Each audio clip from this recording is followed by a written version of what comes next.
I'm Shepard Smith. This is the Fox Report. It's the bottom of the hour. Time for the top of the news. The drums of war are beating in Israel.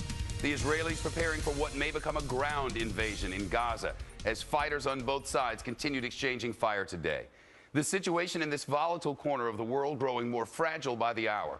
Already there have been innocent victims on both sides. A rocket killed 3 people today when it slammed into their apartment building in the south of Israel. In the Gaza, officials say the violence has killed 8 civilians, including 4 children and a woman who was pregnant with twins. Actually, that number has grown to 16. A U.S. State Department spokesman puts the blame squarely on the military leadership of Hamas.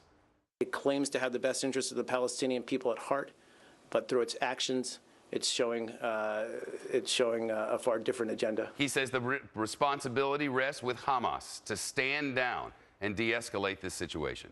Mike Barrett joins us from Washington. He's a former intelligence officer for the Office of the Secretary of Defense and currently the CEO of D.C. consulting firm Diligent Innovations. Mike, tomorrow the leader of Egypt, which has its own set of problems, is going to meet with Hamas leadership. Is that the best hope here?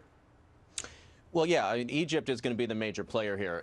I think whatever happens here will be a direct result of what happens with Egypt. There's quite a few of us who saw, the Arab Spring as creating a lot of turmoil and therefore was a reason for concern. And I think this is really, now we're seeing the outgrowth of that. So you've got the Muslim Brotherhood sending their guy. If he can rein in Hamas, then we can probably de-escalate this without too much of a lasting conflict. But the flip side of that is that if they go ahead and break with Israel and sort of violate the accord that they've had with them for several decades now, then this could get really bad really quickly. It could. Before we get there, though, a ground incursion is possible. Tomorrow, Friday, the holy day, clearly in the Muslim world, the next day could be a big day. It could, absolutely. In fact, this morning when I got up and I sort of read the overnight news reports, I thought, well, this is just going to be the usual kind of a thing, a little bit of a flare-up, and it'll be okay. But today we saw a lot of very intense activity. You had larger rockets than Hamas generally uses, and they know that those rockets come from Iran. So, again, the Israelis are feeling like, they've had almost 700 rockets this year, 300 or so in the last couple of days, launched into their territory. But what's significant is that the latest rockets, the ones that can target Tel Aviv, are substantially bigger, and they can have guidance packages and things like that, so they can be more accurate. So the evolution here is definitely a worrying trend and a bad thing for the Israelis, because you're going to start seeing bigger and more rocket attacks. Yeah, I guess most crucial is if Israel does go in to try and quell this with ground troops, then you have to look to see what the others in the region are going to do. And if any of them get involved, what does that mean for us?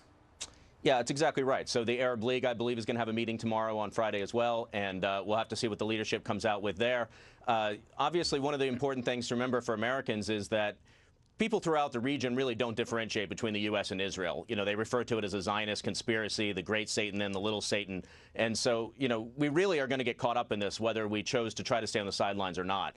Now, I don't think we're going to do that. I think that the Obama administration and members of Congress from both parties will come out very strongly on the side of Israel with this. But if they do go in on the ground, it could be a lot of body bags. And I think that may really create a challenge in terms of trying to reestablish peace and stability there, and certainly looking towards any kind of a long-term solution. That doesn't look like that's going to happen, anytime soon, and probably not in the next 4 years. Yeah, Mike Barrett, live in Washington. Mike, thanks very much. Continuing coverage throughout the